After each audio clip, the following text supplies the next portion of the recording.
Let's walk to the sea.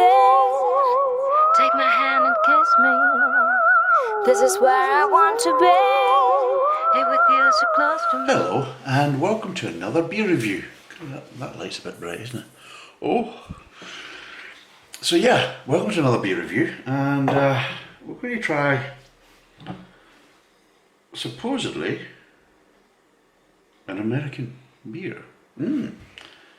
A pale ale, an APA as you want to call it. Yes, and it's a handcrafted one, as opposed to, you tell me. Anyway, maybe an automated crafted one. I mean, does that really work in beering? But anyway, it's apparently it's been handcrafted since 1980. It doesn't actually sound that quite impressive, but I suppose with the craft beer coming in and that kind of thing, I suppose yes, I suppose you can class that as being kind of old or kind of more in the kind of early stages of the craft beer movement. Now, apparently it's family owned, operated and argued over.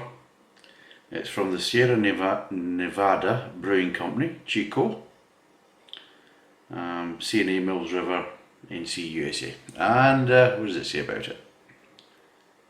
Contains malted barley, imported to the UK by SNBC UK, so it is obviously it's imported.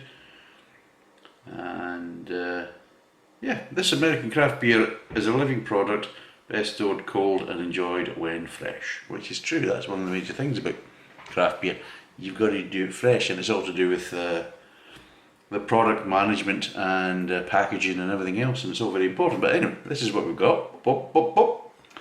So it's a Sierra Nevada Pale Ale. Now, this is going to be another mini series, and it's going to be dedicated to a guy called Adrian Pennicott, who's a mate of mine, although he might not accept that as in public. But anyway, he's supposed to be a mate of mine, and he's donated some beer for review. So he's donated quite a few different beers. In fact, there's 1, 2, 3, 4, 5, 6, 7. So he's donated 7. He actually donated 8, but one of them I've actually already reviewed, and it's going to be coming up in the next few weeks. So we won't count that one. That's just a little personal one that I can enjoy later. So yes, but 8 beers he's basically donated for me to try.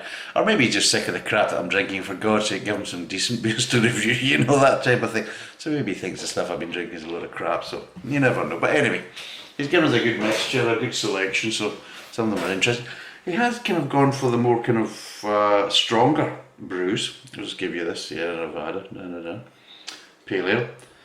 This is a 5.6, which is probably one of the lower ones, because there seems to be quite a lot of the selections on the kind of high 6s or into the 7s, so we'll soon see what this is like. But anyway, this is a new one for the channel. It's an American beer, because I think the only one we've actually done was the non-American Budweiser, which was awful.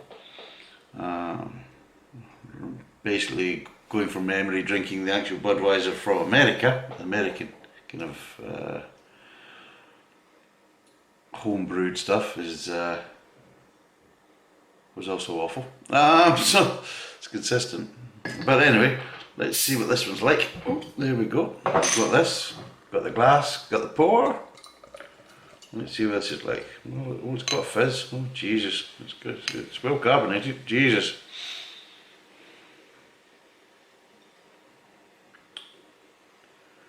Right, well, we can smell the hops. Boom, straight away from here. The hops are there, which is what you would expect from a craft beer. Oh, craft beer! No, don't drink it. Anyway, but yeah, hoppy. Got a bit of citrus, wafts of grapefruit. It's quite light in colour, as you can see, very well carbonated. Gee, my God. It's almost as if somebody's farted in the glass. Anyway. Doesn't smell like that though. Yeah, quite citrusy.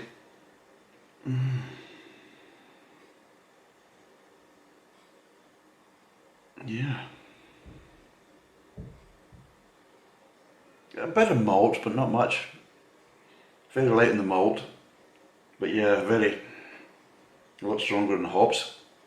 Right, so we'll see what this is like. It's kind of calmed down a wee bit, and the head's kind of a bit more nicer. It's a kind of almost a prawn cracker head, but yeah, it's got good lacing on the glass. Well done, good, good. Look, it looks an attractive beer. When you sit, you see a beer going like that, you're like, fancy one of them. You know, it's one of the kind of romantic sides to the beer of how it looks. You know, makes a big difference. I mean, if I was holding here a beer that's kind of flat and doesn't really have a head, and I'm kind of moving it about, and it doesn't really look like it's doing anything in the glass, then it doesn't look as attractive. So it does. It looks a lot attractive. It's a nice kind of light amber, darker than, of course, a standard lager. But yeah. So we're going to see what it tastes like.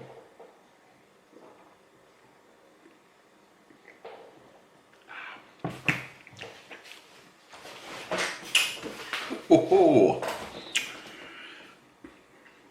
not as citrusy as I would have thought. No, not as citrusy as it smells.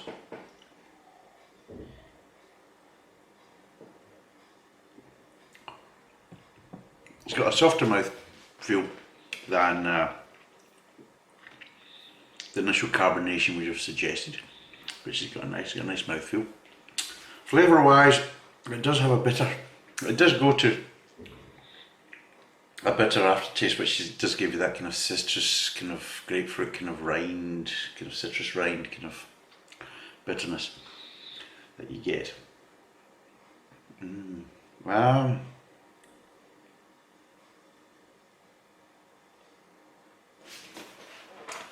At the start, you are getting a kind of bit of malt.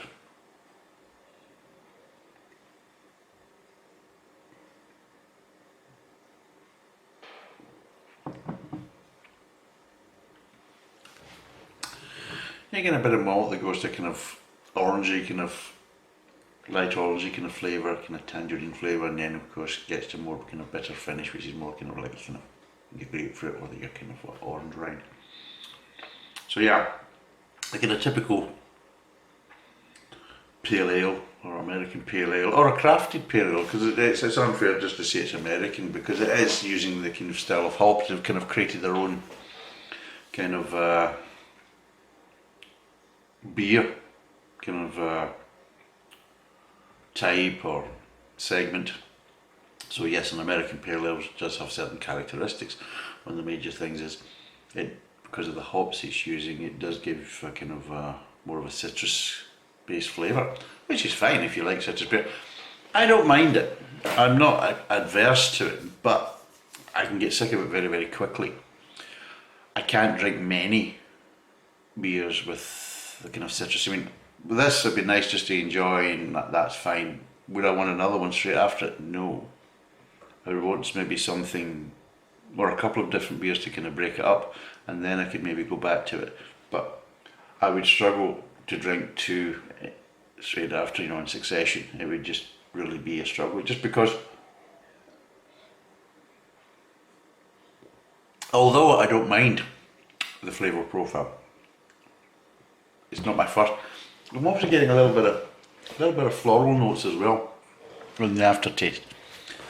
Is that what we used to call the kind of the rose water? So yes, there's a good mixture of hops, because the floral flavours are more kind of traditional ale there. So they're using a kind of a good mix of hops from that point of view. So yes, fair play to them, and yeah, it's a nice beer. It is a nice beer. I mean, I've said things in the past about craft beer. I don't mind craft beer. I've not a problem about basically people wanting to experiment or try new things and create a fresh product, because that's one of the major things about a craft beer is it's a very fresh product, and one of the importances of how fresh it is and how quickly you're drinking it and getting hold of the product and how well it's been packaged, because one of the major things with working with that type of beer is it can be affected by so many things that the quality of product you finally get in the glass can vary quite a lot, just because of how it's not only how it's brewed, but how it's packaged, how it's distributed, how it's stored, and how long that takes before you get it in the glass. It can all make a heck of a difference, good or bad, to the beer. And I think, although it's very admirable to kind of create products of as much as you would say premium product, there is a kind of hit and a miss in some aspects of, especially when it's being imported to other countries. There is a kind of hit and miss of what type of quality product you're really going to get. And of course, one of the major things is consistency, because any little kind of change along the kind of whole process of brewing it to basically supplying it to the customer to then pouring it in the glass, any little variations can make a heck of a difference to the kind of quality and the final taste of the beer. So that's one of the big issues with craft beer. It can be very hit and miss, just depending on the whole process of supplying the beer, brewing it and supplying it. Also, sometimes people are brewing things to kind of, oh, look at me, look what we've brewed. And some of the flavour profiles, they're not really conducive for a beer, let's be honest. They're doing it to show off, brewing certain beers and flavour profiles because they can. Well, just because you can doesn't mean you should, because some of them are shit, let's be totally honest. I mean, yeah, okay, all very well, you've made this type of beer, but it's shit. And a lot of people will go for it because, hey, it's fashionable, or it's a fad, or, oh, you know, there's a trend to it. I don't drink beer because it's trendy, or because it's a fad, or because people tell me I should drink it, or try it, or whatever. I drink beer because I want to taste it, because I enjoy the taste of beer. There's some flavour profiles I enjoy more than others, but in general I enjoy the taste of beer. So I drink beer because I like drinking beer.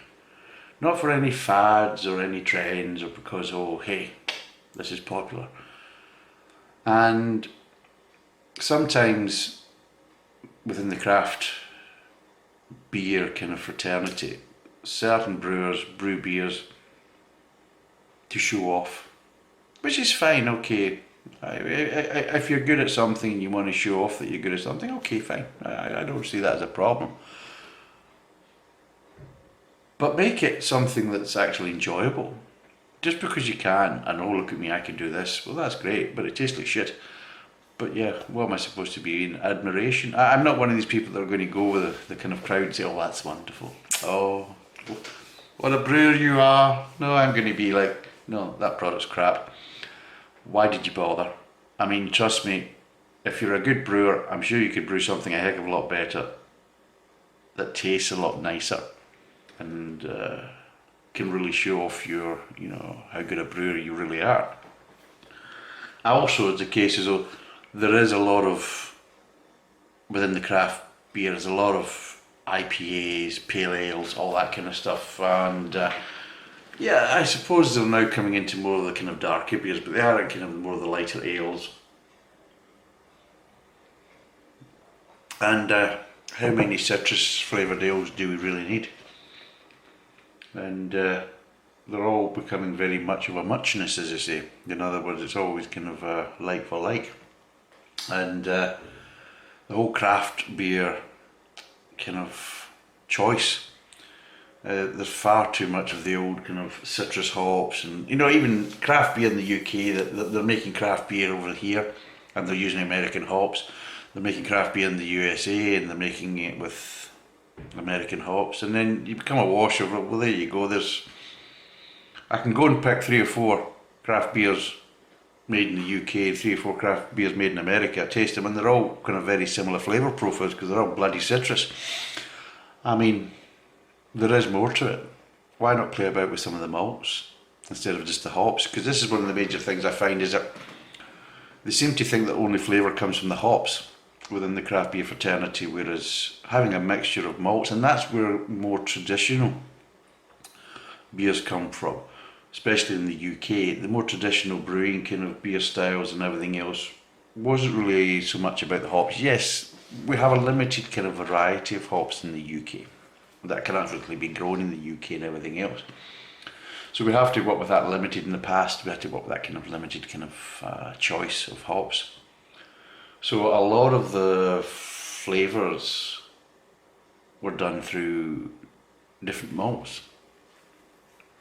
Like can be roasted malts, different roasted malts, and I mean obviously the main choices of course is malted barley, but also maybe bringing in, you know, a little bit of rye, a bit of wheat, so that type of stuff that can be grown, because obviously some of the different grains are a lot easier to grow and malt in the UK than of course obviously some of the hops, because again what hops could be grown in the US can't really be grown over here in the UK unless, well, especially in the past. So a lot of our kind of traditional flavour profiles were really done by changing the kind of malted grains and the ratios and different types and everything else. But they also did that in Europe, not just in the UK.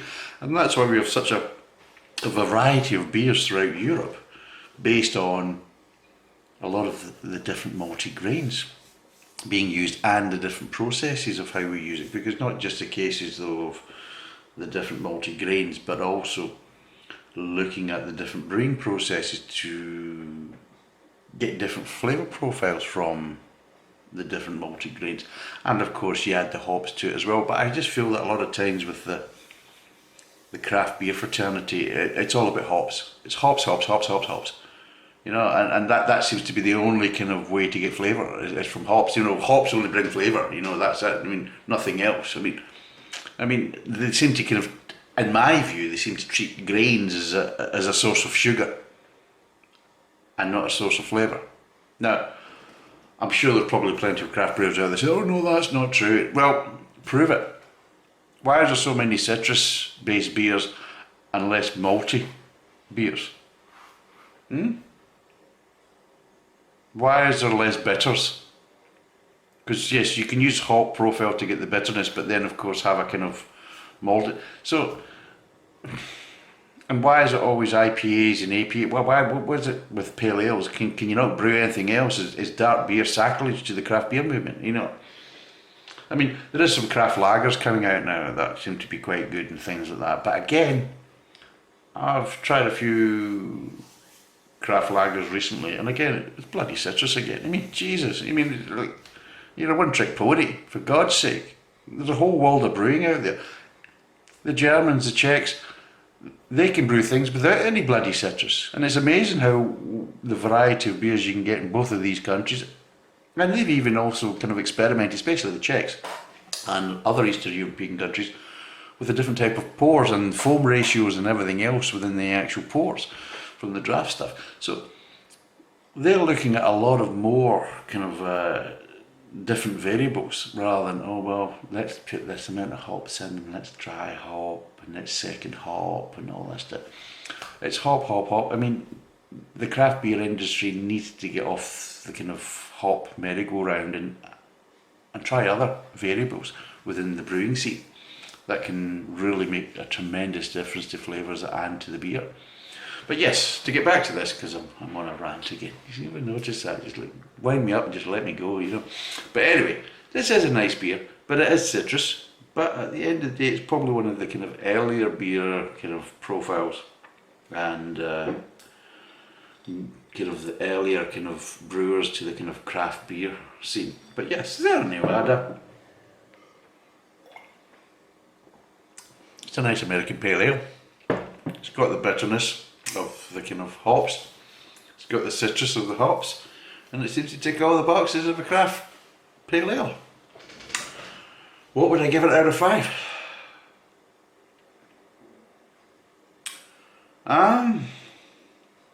Got a nice mouthfeel. Flavour profiles are alright. Not my favourite kind of flavour profiles, but I would give it, what, 3.5 out of 5. It just becomes tiresome. I mean, and I know there's lots of people who probably go against it, but I find it a bit boring. I want something traditional and different, not just different. I want to have, what do you enjoy malts? Malts is, I want the kind of toffees, I want the caramels. I want the kind of smokiness or the kind of burnt flavourings. I mean, I think that was probably one of the things about Scottish Heavy that kind of stood out, that beer was made with a lot of times with herbs and to get the bitterness because they didn't have the hops. And of course they had to rely on a lot of different kind of malting techniques and grains and that to get different flavour profiles because we just didn't really have the hops. And I also respect a lot of other British traditional beers and European beers because of how they've utilised their malts as well as the hops that are available to them as well. Hops play a big part, but they're not the be all and end all, especially coming from a country where one of the more traditional beers traditionally didn't have any hops. So there you go. My God, a whole beer with no hops. I mean, can the craft beer fraternity ever envisage that? I mean, seriously, my God. So, yeah, I mean, it's a standard craft beer profile. It's got the kind of grapefruit, it's got the kind of orange rind, it's got the slight kind of lighter citrusy, I wouldn't say sweet flavours, but a kind of bit more delicate, kind of like light orange flavours in the mid. There is a slight bit of malty sweetness to start with, but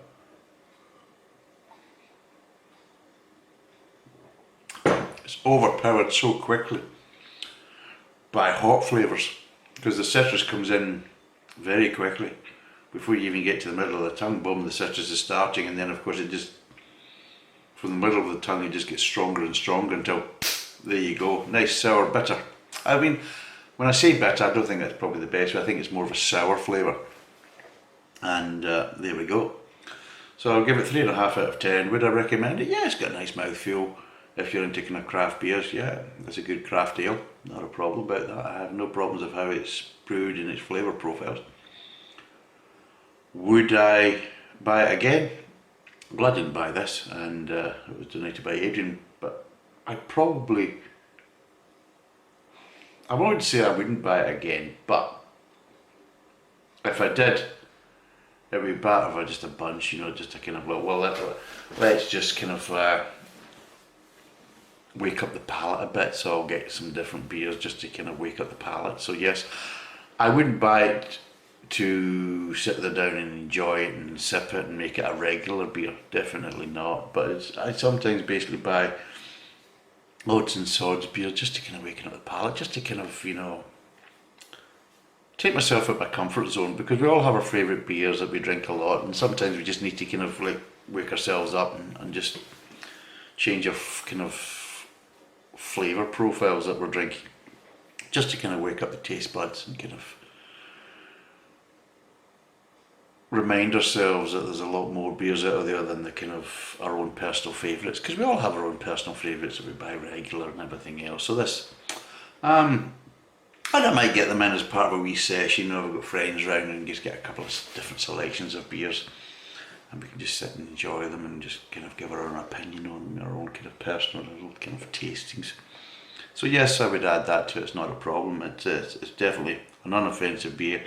If you really do enjoy the kind of citrus flavour profiles, yeah, it's a good pale ale. It's well brewed, nice mouthfeel. Bit dead in the glass, as you can see. Now, it was looking really nice earlier on. It's not really there anymore, but geez, it's really fine. But anyway,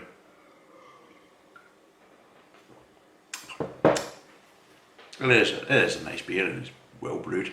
Fair play to them. 3.5 out of 5. That's us for this review. Thanks for watching. Cheers and bye for now.